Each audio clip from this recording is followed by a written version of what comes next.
bom dia. Queria inicialmente agradecer o convite da comissão. E uma coisa que é importante, na verdade, eu não vou falar de inibição de trabalho de parto prematuro para acupuntura, que isso aí não existe. A inibição mesmo é para o método farmacológico. Tá? Então, o que a gente pode fazer é melhorar os efeitos da inibição farmacológica e tentar conseguir levar essa gravidez mais para frente. Tá? Quem é obstetra sabe que a finalidade principal da inibição do trabalho de parto prematuro é permitir que o corticoide tenha ação para proteger o feto, tá? Porque a inibição que você consegue é por pouco tempo, ele vai nascer prematuro. Mas aí que está, você tem os mecanismos farmacológicos que são muito mais fortes que a acupuntura, né, para permitir que o feto chegue em melhores condições mais tempo. Quem é da área de neonatologia sabe que um dia faz muita diferença para esses fetos pré-termo, tá? Então, vou falar a respeito da prematuridade, incidência 5,9% a 29% da estatística mundial, no HC é por volta de 21%, mortalidade 70% de mortalidade neonatal e 30% de sequela nos sobreviventes. Os fatores de risco epidemiológicos, baixo nível socioeconômico, desnutrição, fumo, falta de higiene, estresse, gravidez indesejada, drogas, gravidez nos extremos etários. Fatores de risco obstétricos, parto prematuro anterior, principal fator de risco para a prematuridade. Agora, pelo ultrassom, a gente acompanha no pré-natal, a gente vê por volta de 20, 24 semanas, tem um colo encurtecido, um comprimento do colo, né, menor que 20 milímetros, aumenta o risco de parto prematuro.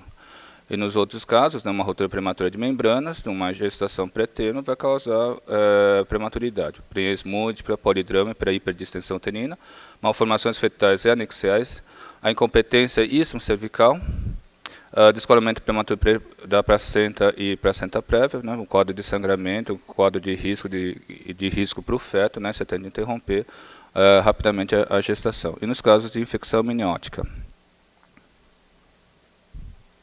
Fatores de risco ginecológicos, amputação do colo do útero, diminuindo o colo do útero, as malformações uterinas, a miomatose uterina, os clínicos cirúrgicos, doenças maternas, tipo cardiopatia, diabetes, endocrinopatia, hipertensão, hemopatia, são condições que prejudicam a função placentária.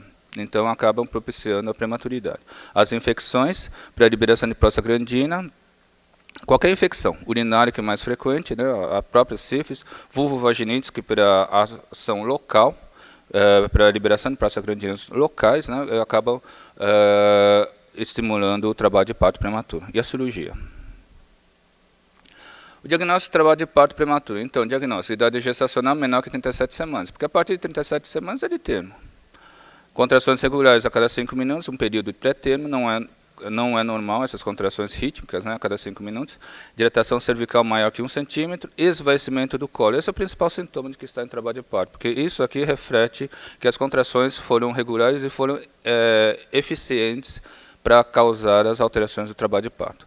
A progressão das alterações cervicais, né, mostrando então que realmente está em trabalho de parto prematuro. Então, uma coisa que o pessoal costuma fazer, se realmente está em trabalho de parto ou não, deixar de observação antes de internar, antes de entrar com a medicação mesmo.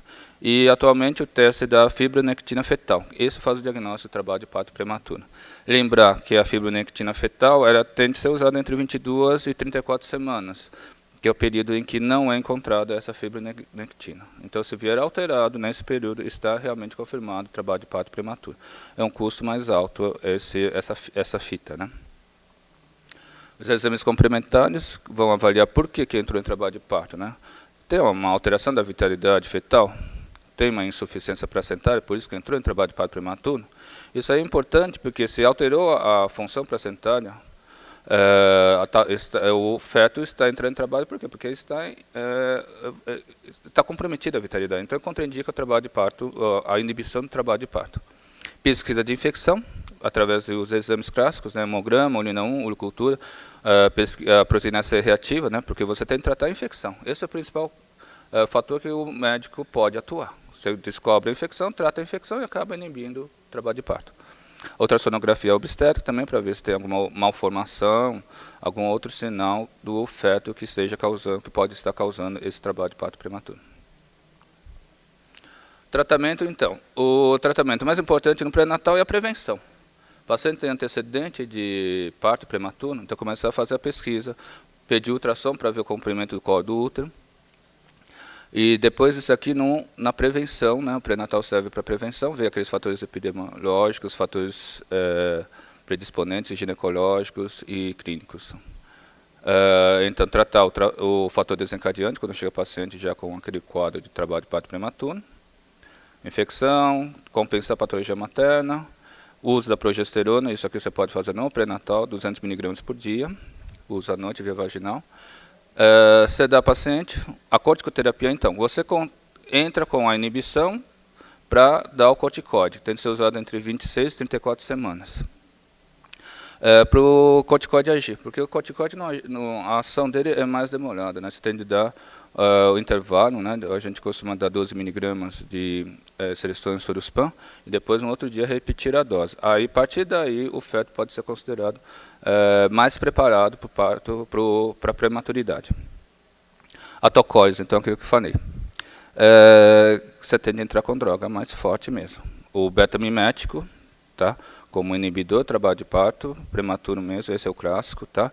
Então tem os efeitos colaterais com relação à taquicardia, com relação à diminuição da PA e com relação à função cardíaca.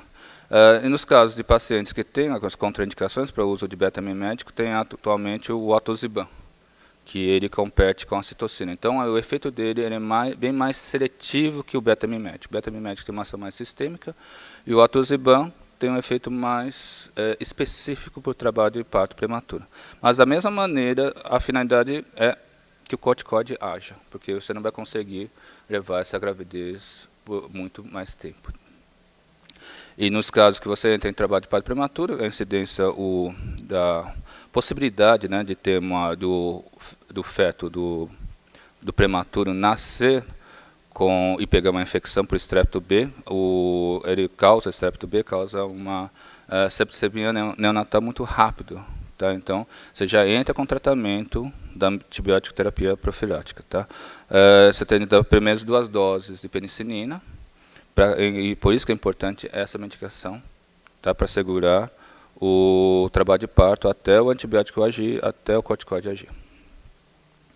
Então, as contraindicações para inibição, patologias maternas, então você tem que tentar compensar, se não conseguir compensar, então você parte de pressuposto que a patologia materna está causando uma insuficiência placentária. Sofrimento fetal, que contraindica, né?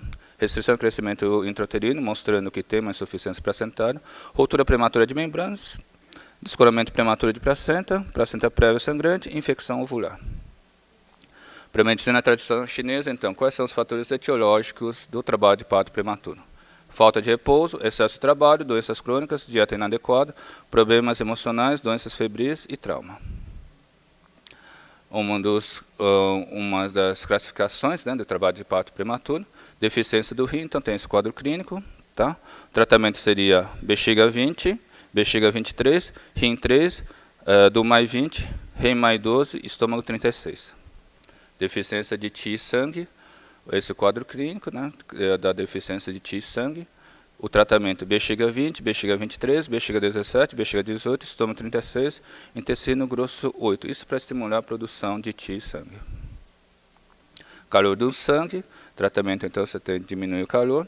Intestino grosso 2, intestino grosso 11, baço pâncreas 4, bexiga 17, baço pâncreas 1, rim 2 e fígado 3. E muito importante, né? Esses são os clássicos, né? Agora, para a nossa experiência como obstetra, a gente tem mais opções, né? Tem outras técnicas também que têm de ser usadas, né? Então, usa baço pâncreas 4, relaxamento do útero e da parede abdominal. Então, aquele útero, aí que é importante a gente atuar como acupunturista, não tanto como obstetra, que é da especialidade. Como acupunturista, lembrar que o baço pâncreas 4, né, ele relaxa o útero e a parede abdominal. Então, é muito indicado nos casos do útero irritável, aquele paciente que já conseguiu a inibição do trabalho de parto, mas continua reclamando de dor. Você vê que tem mais contrações, você vê que é um útero que quando você manipula vai ter contração. Então, para esses casos é muito importante a acupuntura, porque você já deu a medicação, já deu o corticóide, só está querendo segurar no ambulatório essa prematura. No ambulatório e também na internação. Né? Depois que você já faz aquele tratamento de ataque segurando o trabalho de parto. Então, isso aqui para diminuir a excitabilidade uterina. Usar o pericárdio 6 para diminuir para sedar, Head and Neck 3 também para sedação. Lembrar do Rim 9, um ponto clássico, né, de prevenção da medicina tradicional chinesa, prevenção de patologias em gestantes, e o Rim 3. A outra variedade, então, punho tornozelo, usar a área do Low 1, L1, tá? Então, ele fica na borda medial do tendão do calcâneo. E aqui, como fica no meio do corpo, usar bilateral punho tornozelo. Então, colocando, você tem de ver que ele é uma técnica subcutânea, então tem de ficar bem encostado à pele, tá? Então, bilateral. Lembrar também da técnica escalpeano, área do gel inferior.